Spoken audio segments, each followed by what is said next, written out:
Opposition अपनी कोशिशों से नैब का मामला सेनेट में ज़ेर बहस हमने देखा कि ले ही आई है। गुज़िश्ता रोज़ सेनेट में नैब के केसेस और तफ्तीश के तरीक़ेकार पर गर्मा गर्म बहस हुई। Deputy chairman senate Salim Mandviwalla ने इल्ज़ामात की बौछार कर दी। इससे पहले भी वो कई मरतबा प्रेस कॉन्फ्रेंसेस कर चुके हैं और उनकी जानिब से कहा गया कि मुल्क चलाना है तो नैब जो है उसको अलहदा कर दिया जाए, क्योंकि नैब के साथ रहते हुए मुल्क को नहीं चलाया जा सकता है। वज़ीर आज़म के मुशीर बराए एहतसाब शहजाद अकबर ने इस मामले पर नैब का दिफा किया और बताया कि अपोजिशन पर जितने भी केसेस हैं वो उनके अपने दौर में नहीं बनाए गए, बल्कि जो पहले से हुकूमत मौजूद थी मुस्लिम लीग नून की हुकूमत उस दौर में बनाए गए थे। इसी पर बात करने के लिए हमें ज्वाइन किया है वफाकी वज़ीर ज़रताज गुल साहिबा ने। ज़रताज गुल साहिबा, बहुत शुक्रिया आपके वक्त का। अपोजिशन नैब को सेनेट में ज़ेर बहस लाने में बिल आखिर कामयाब हो गई है। आपकी हुकूमत की भी तकरीबन आधी मुद्दत गुजर चुकी है, लेकिन हर मरतबा नैब और हुकूमत के गठजोड़ का इल्ज़ाम क्यों दोहराया जाता है?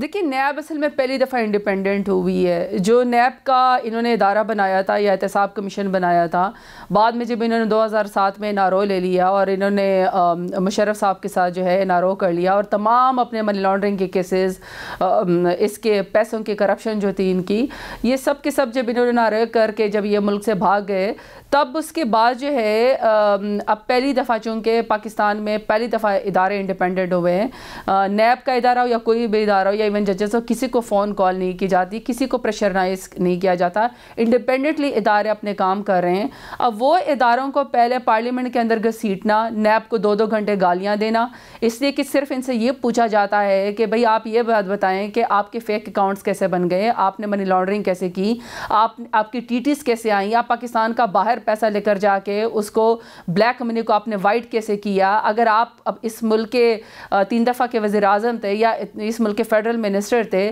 तो आपकी दुबई में या किसी और मुल्क में आप चौकीदार की नौकरी कैसे कर रहे थे, आप मैनेजर की नौकरी कैसे कर रहे थे, आप चपड़ासी की नौकरी कैसे कर रहे थे। और फ़र्ज़ करो अगर आपकी 25-25 करोड़ या इससे भी ज़्यादा या इससे कम आपकी तनख्वाह थी, तो वो उसका आप कोई सबूत दिखाएं कि ये वो तनख्वाह उन्होंने आपको कैश की सूरत में कैसे दी, वो अकाउंट के ज़रिए क्यों नहीं दी। और आप इस मुल्क के अंदर जब 5 साल आपकी हुकूमत थी, तो आप दूसरे मुल्क में उस कंपनी में नौकरी कैसे कर रहे थे जब आप उस मुल्क के अंदर गए ही नहीं है या उस कंपनी में आप गए नहीं है। आपको मुफ्त में 25-25 करोड़ तनख्वाह मिल गई, तो जब आपसे ये सवाल पूछा जाता है तो आपने आपको गालियां देना शुरू कर देते हैं, नैब आपको बुरी लग जाती है। नैब की परफॉर्मेंस अगर आप हमसे जोड़ रहे हैं कि आप कहेंगे कि जी हमारी हुकूमत का और नैब का गठ जोड़ ज़रताज साहब, ये भी बताइए कि अपोजिशन का एक एतराज़ ये भी है कि नैब बीआरटी मालम जब्बा और हेलीकॉप्टर केस पर काम नहीं करता, सिर्फ वही रेफरेंस खोले जाते हैं जो अपोजिशन रहनुमाओं पर होते हैं। तो आपके ख्याल में हुकूमत जिस तरह नैब की कार्रवाइयों का दिफा करती है, इससे अपोजिशन के मौक़िफ़ को तक़वियत नहीं मिलती?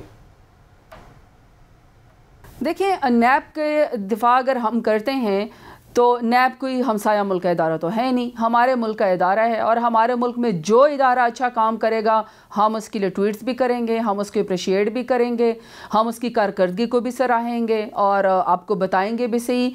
और अगर अब जब 10 साल में इनके दौरे हुकूमत में, पिछले दौरे हुकूमत में नैब ने सिर्फ 115 या 114 के करीब बिलियन रुपए जो है वो रिकवर किए और हमारे 2 साल के दौरे हुकूमत में 389 बिलियन रिकवर किए हैं, तो ये बहुत बड़ी इसका मतलब है कि अचीवमेंट है। इसका मतलब कि इदारा बहुत अच्छा काम कर रहा है, कन्विक्शन रेट उसका अच्छा है, मनी लॉन्ड्रिंग के पैसे और करप्शन के पैसे वो रिकवर कर रही है। और इसमें बहुत सारे अंदरूनी तौर पर तो मीडिया पे नहीं आता। अगर आप सिंध की हुकूमत के कारनामे पढ़ें, आप MLN के वो पढ़ें, तो बहुत सारे वादा माफ गवाए हैं और बहुत सारे लोगों ने प्ली बार्गेन किया है और वो भी हमने कानून नहीं बनाया, इन्होंने बनाया। जहाँ तक मालम जबा की बात है, मेरे ख्याल में बात लपेट लेने से असल कहानी नहीं हो जाती।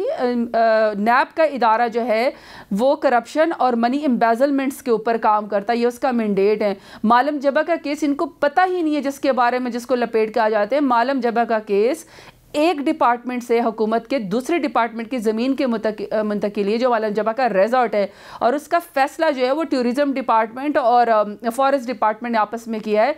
और वो KPK की जो कैबिनेट है उसने उसको अप्रूव किया, तो उसमें मनी कहाँ से इन्वॉल्व होगी?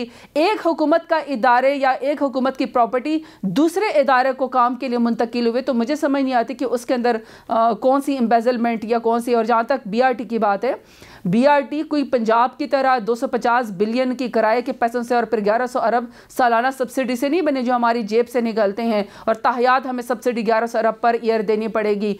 ये जो BRT पेशावर है ये सेल्फ सफिशिएंट है, ये सस्टेन्ड है।